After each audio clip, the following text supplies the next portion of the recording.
প্রথম প্রশ্নের উত্তরটা তাহলে প্রথম বললাম, উপদ্বীপীয় ভারত, ইউরোপ, এশিয়া মহাদেশের উত্তর দিকে সঞ্চালনের জন্য দায়ী। প্রথমটা হলো বৈষম্যমূলক অভিকর্ষজ বল। ঠিক আছে।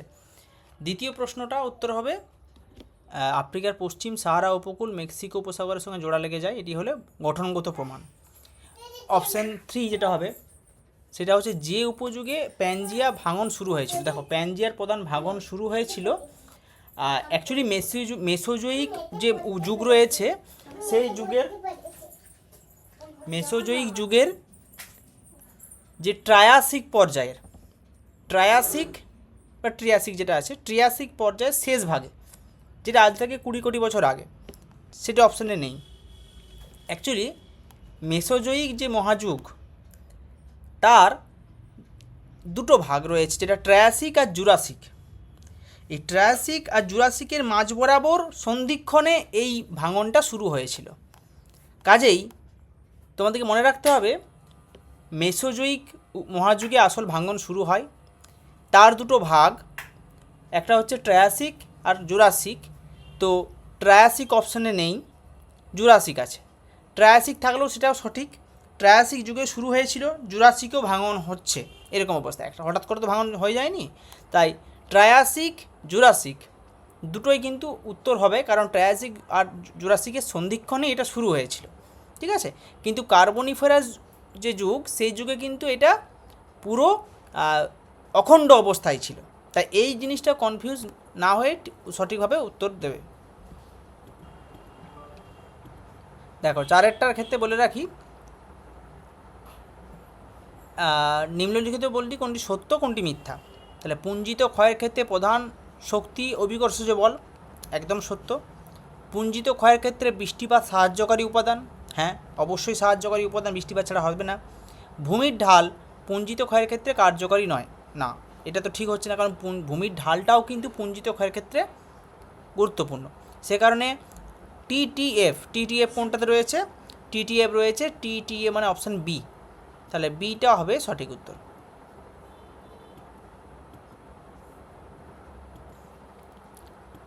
পাঁচের নিচের কোনটি রসে মতানের ভূমিরূপকে নির্দেশ করে। রসে মতানে মানে হচ্ছে ভূমির একদিকটা হিমবাহ যাবে, অপর দিকটা উৎপাটন প্রক্রিয়ায় খাঁজ কাটা হবে।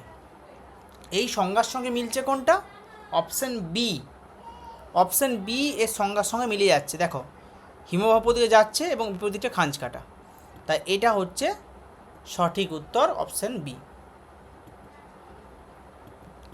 6 নম্বর কোশ্চেনটা হচ্ছে শিলার বিবৃতি দেওয়া হয়েছে, শিলার প্রবেশ্যতা এবং ভৌমজল সঞ্চয়ের সঙ্গে সমানুপাতিক সম্পর্ক বিদ্যমান। শিলার প্রবেশ্যতার সঙ্গে ভৌমজল সঞ্চয়ের সমানুপাতিক সম্পর্ক রয়েছে। এখানে দেওয়া আছে কি, কারণ চুনাপাথরের প্রবেশ্যতা বেশি হওয়ার কারণে চুনাপাথর গঠিত অঞ্চলে ভৌমজল অধিক কার্যকর হয়। কোনটা সঠিক হবে? হ্যাঁ, এটা সঠিক উত্তর হবে অপশান সি, এ এবং আর উভয় সঠিক, আর এর সঠিক ব্যাখ্যা। ঠিক আছে। নেক্সট 7 নম্বর প্রশ্নটা দেখো, এখানে বাম স্তম্ভ ডান স্তম্ভ আছে, এ স্তম্ভ বি স্তম্ভ, এটা মিলিয়ে কোনটা অপশান হবে সেটা বলতে হবে। 7এরটা কী হবে, শিশির হবে এটা ঘাস হবে, ঘাস গাছের পাতা। আচ্ছা, কুয়াশা নিম্ন বায়ুমণ্ডল। মেঘ হবে ডি ঊর্ধ্ব বায়ুমণ্ডল। কুজ্ঝটিকা এটা হবে এটা, তার মানে অপশান বি হবে সঠিক উত্তর। নেক্সট 8 নম্বর প্রশ্ন, বিবৃতি দেওয়া আছে পর্বতের অনুবাদ ঢাল বৃষ্টির ছায় অঞ্চল। কারণ অনুবাদ ঢালে বায়ু নিম্নমুখী হয়, জলীয় বাষ্প ধারণ ক্ষমতা বেড়ে যায়। কারণ বিবৃতি দেওয়া আছে।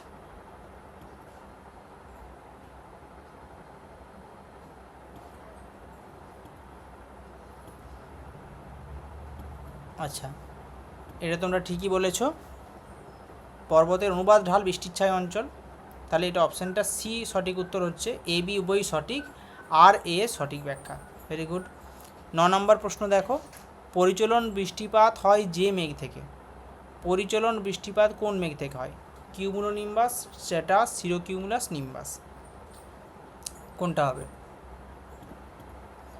এটার তাহলে সঠিক উত্তরটা করবে অপশান এটাই করবে এখন, কিউমুলোনিম্বাসটা। ঠিক আছে, কিউমুলোনিম্বাসটাই করবে।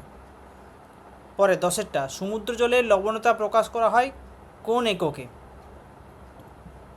তোমাদের এটা সঠিক উত্তর হবে অপশান সি, সহস্রাংশ। সহস্রাংশ মানে হচ্ছে অ্যাকচুয়ালি পার্টস পার থাউজেন্ড, মানে পিপিটি বলা হয়, এই এককে প্রকাশ করা হয়। সহস্রাংশ যে দেখতে হয় ঠিক এরকম, পার্সেন্টেজ 0 থাকে, এখানে নিচে 2টো 0 থাকবে, এটা হচ্ছে সহস্রাংশ, এই এককে প্রকাশ করা হয়। ঠিক আছে, এটা সঠিক উত্তর হবে অপশান সি, মানে 1 এবং 3, টেরোপড, গ্লোবিজারিনা, এই দুটো। তো সঠিক মহিডাল সংক্রান্ত তথ্য কোনটি সঠিক?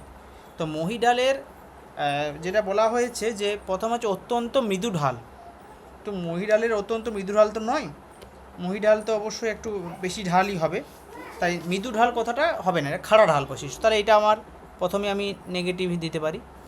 মহিডালের গড় বিস্তৃতি মানে 75 কিমি পর্যন্ত হয় বলছে। মহিডালের গড় বিস্তৃতি 75 কিমি, কিন্তু সেটা কিন্তু নয়। মহিডালের গড় বিস্তৃতি অ্যাপ্রোচ ধরতে পারো 16 থেকে 32 হয়, এরকম মোটামুটি 16 থেকে 32। মহিষোপানের 75 কিমি পর্যন্ত হয়, তাহলে এইটাও ভুল।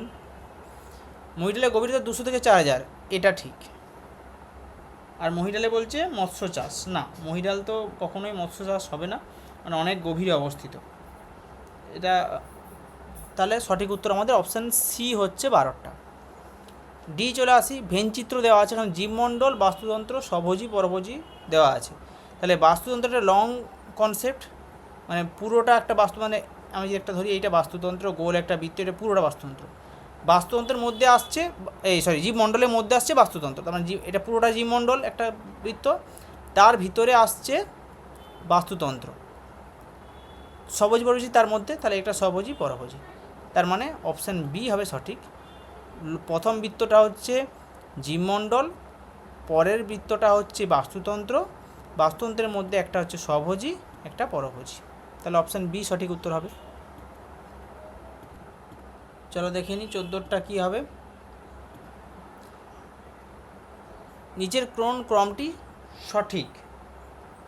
তৃণ, খরগোশ, বাজপাখি, সাপ, তারপর আছে তৃণ, সাপ, খরগোশ, বাজপাখি।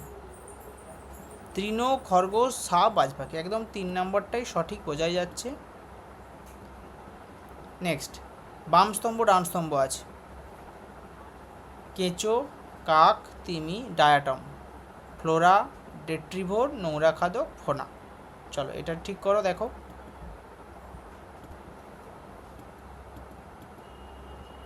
কেঁচো, কেঁচো কী হবে বলো তো? তার আগে কাক, কাক হচ্ছে সি, নোংরা খাদক, মানে 2-এরটা সি, 2-এরটা সি অপশান আছে শুধুমাত্র দেখো বি আর ডি এর মধ্যে, মানে এই দুটো অ্যান্সার হবে না, বি আর ডির মধ্যে একটাই হবে। আচ্ছা, নেক্সট হচ্ছে ডেট্রিভোর। ডেট্রিভোর এখানে কিন্তু কেঁচো হয়ে গেল, তার মানে 1-এরটা বি, 1-এর বি, 2-এর সি, মানে এই দুটোই দেখো একই অপশান আছে। তিমি আর ডায়াটম, তিমি হচ্ছে ফোনা আর ডায়াটাম হচ্ছে ফ্লোরা, মানে 4-এরটা হচ্ছে এ, অপশান ডি সঠিক উত্তর, অপশান ডি। নেক্সট,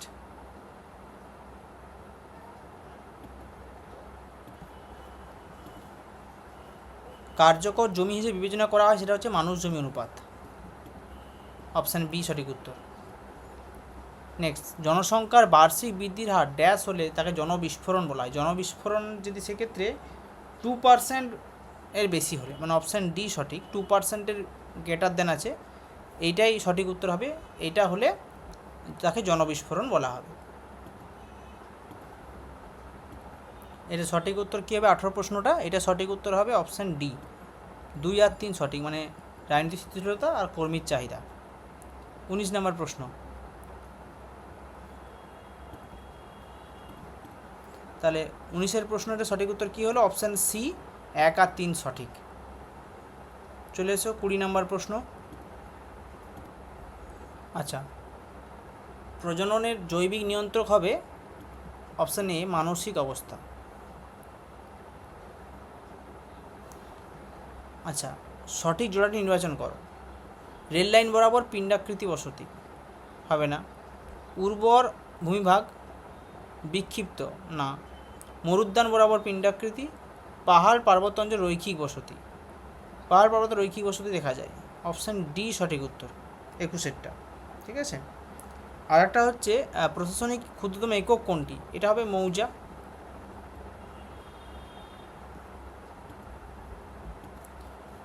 আচ্ছা, 23 নম্বর প্রশ্নটা দেওয়া আছে, আদমশুমারি অনুযায়ী পৌরবসতির মানদণ্ডের ক্ষেত্রে কোনটি সঠিক নয়? দেখো, সঠিক নয় বলেছে, এই প্রশ্নগুলো ভালো করে অবশ্যই দেখবে, নয় লেখা আছে। পৌরবসতির ক্ষেত্রে সঠিক নয়।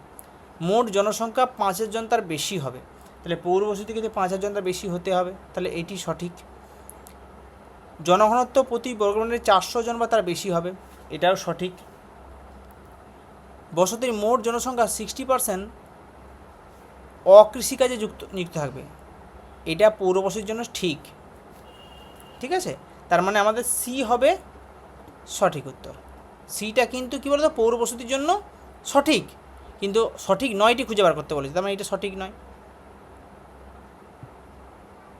কারণ ন্যূনতম,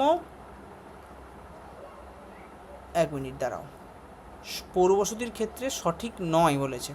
ঠিক আছে, সঠিক নয়, এটাই সি নাম্বারই হবে, অপশান সিটাই হবে। এটা 60% হবে না, এটার সঠিক উত্তর হবে 75%। বাকিগুলো সবগুলোই ঠিক আছে, এটা 75% হতো। ঠিক আছে, 75% অকৃষিকাজে যুক্ত থাকবে, তাহলে অপশান সিটা সঠিক। 24-এরটা, বার্জেসের মতানুসারে পৌরবসতির নকশায় অন্তর্ভাগে কী থাকে? অন্তর্ভাগে থাকে সিবিডি বা কেন্দ্রীয় বাণিজ্য অঞ্চল, এটাকে সিবিডি বলা হয়, সেন্ট্রাল বিজনেস ডিস্ট্রিক্ট। 25-এ সঠিক উত্তর হবে অপশান ডি, জাতিগত সমস্যা। চলে আসি এবার 26 নম্বর প্রশ্ন, 26। প্রথমে দেখো, অতি নিবিড় জনঘনত্ব অঞ্চল, অতি নিবিড় জনঘনত্ব অঞ্চল কোনটা হবে?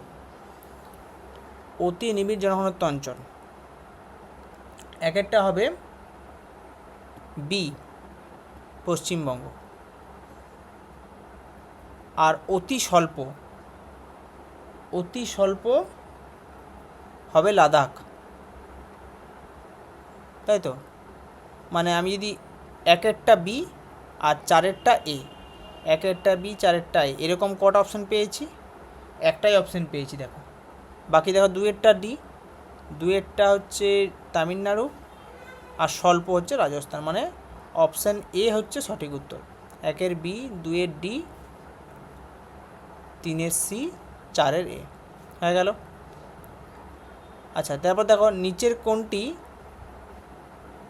বয়স লিঙ্গভিত্তিক পিরামিডকে নির্দেশ করে? ভারতের বয়স লিঙ্গভিত্তিক পিরামিডকে নির্দেশ করে, কোনটি হবে? এটা তাহলে সঠিক উত্তর হবে অপশান বি, এটা। ঠিক আছে, নেক্সট 28-এরটা দেখো, 28-এর প্রশ্নের সঠিক উত্তর হবে অপশান এ। তাহলে 29-এরটা কী হবে? সেচখাল পদ্ধতি হচ্ছে উত্তরপ্রদেশ, তাহলে 1-এরটা হচ্ছে সি, তার মানে 1-এর সি, দেখো কোনটা এ আর বি অ্যান্সার হতে পারে। কূপসেচ পদ্ধতি হবে তোমার মধ্যপ্রদেশ। 2-এরটা ডি, এটা 2-এরটা ডি আছে। জলাশয় জলসেচ যেটা সব থেকে বেশি হয় তামিলনাড়ু, এ। 3-এরটা এ, মানে সঠিক উত্তর অপশান এ হয়ে যাবে। আর নলকূপ সেচ পদ্ধতি এটা হচ্ছে পাঞ্জাব। নেক্সট লোহার আকরিক হলো কোনটি? লোহার আকরিক কোনটি? ম্যাগনেটাইট, অ্যান্থ্রাসাইট, ব্রোনাইট, লিমোনাইট, চ্যালকোসাইট। আনসার দিয়েছো? লোহার আকরিক মধ্যে কি কি রয়েছে? Magnetite, hematite, limonite, siderite, titanium, taconite. তাহলে ম্যাগনেটাইট আর লিমোনাইট এই দুটো সঠিক উত্তর, মানে 1 আর 4 যেখানে আছে 1 4 ঠিক, মানে অপশান বি হচ্ছে সঠিক উত্তর। নেক্সট, প্রাকৃতিক গ্যাসের প্রধান ব্যবহার ড্যাশ ক্ষেত্রে? প্রাকৃতিক গ্যাসের প্রধান ব্যবহার কোন ক্ষেত্রে হয় বলো? প্রাকৃতিক গ্যাসের সঠিক ব্যবহার হয়, বেশি হয়, সেটা বলে দিই, বিদ্যুতে।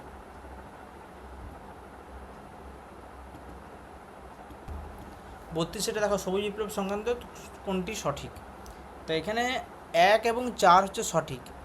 1 এবং 4,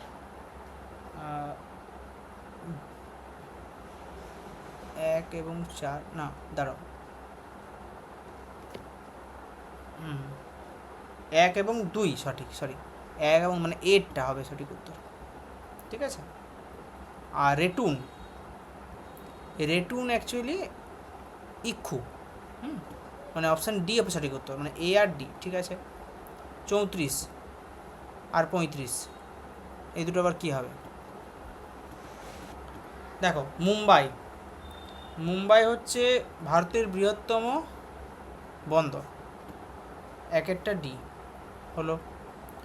নবসেবা, নবসেবা হচ্ছে একটা, এটাকে জওহরলাল নেহরু বন্দর বলা হয়, এটা হচ্ছে একটা হাইটেক, হাইটেক বন্দর নবসেবা। নবসেবা হচ্ছে হাইটেক, যেটা আধুনিক বন্দরও বলতে পারি। হলো পোর্ট ব্লেয়ার, এটা হচ্ছে নবীনতম বন্দর। আর কোচি হচ্ছে আরব সাগরের রানী। তার মানে কি হচ্ছে 1 ডি, 1 ডি, মানে একটি অ্যান্সার আছে, দেখে নাও, একদম সি জায়গা সঠিক উত্তর। নেক্সট, লাস্ট প্রশ্ন, প্রদত্ত কোন বিকল্পটি প্রশ্নসূচক স্থানে বসবে? আন্তর্জাতিক বাণিজ্য,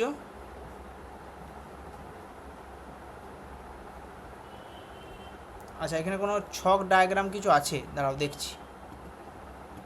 হ্যাঁ, এই দেখো, প্রদত্ত কোন বিকল্পটি প্রশ্নসূচক স্থানে বসবে? আন্তর্জাতিক বাণিজ্য, অভ্যন্তরীণ বাণিজ্য, পাইকারি আর খুচরো, এই ছকটা রয়েছে, এই ছকটায় অ্যান্সার দেওয়া আছে। অভ্যন্তরীণ বাণিজ্য দেওয়া আছে, আমদানি বাণিজ্য দেওয়া আছে, রপ্তানি বাণিজ্য দেওয়া আছে, মাঝখানে কোনটা বসবে? কোনটা বসবে বলে, মানে এখানে অপশান আর কি আছে? অপশান রয়েছে আন্তর্জাতিক বাণিজ্য, অভ্যন্তরীণ বাণিজ্য আর পাইকারি খুচরা। বলো, এটা সঠিক উত্তর কি আছে? অপশান দেখি, আন্তর্জাতিক বাণিজ্য। হ্যাঁ, এটা হবে আমদানি রপ্তানির সঙ্গে জড়িত আন্তর্জাতিক বাণিজ্য, ঠিক আছে, আন্তর্জাতিক বাণিজ্য, অপশান এ।